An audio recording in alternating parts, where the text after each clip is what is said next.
I did warn you that some of that code was going to be pretty horrible. And when you are talking to those people who say, oh, C++, oh, blood, so there's all that, like pointers and there's punctuation and you have to type so many strange characters and it matters where you put the brackets. This is what they're talking about. The world of function pointers and the world of casting from a pointer to void and type defs obscuring what you're really doing. But that's not what modern C++ is. That's not what you now know how to do.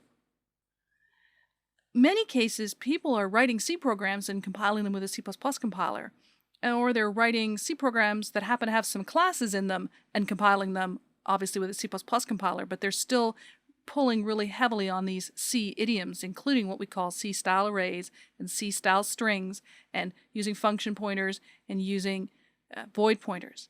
In C++, we have inheritance, we have polymorphism, we now have lambdas, and we have this amazing standard library which takes care of strings, which takes care of collections and all of the ways to work with collections.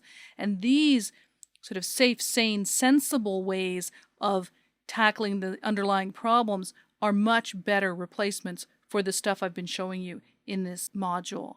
Really, I want you to be able to read this when you come across some punctuation soup and say, ah, look, I get it. Yeah, it's a function pointer. And then the reason the function name appears over here without the brackets is they're just setting the value of the function pointer. They're not calling it here. And then over here, yeah, that's where they're invoking the function. I get it. Now you can read that code. Do I want you to go away and write code that sets up function pointers that, I don't know, take void pointers and unsafely cast them? No, of course not.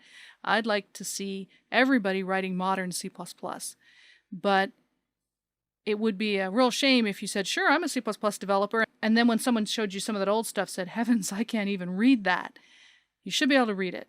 I really hope you never have to write it. I hope you get to write modern C++, the kind I enjoy writing so much. But now you can read the old stuff too.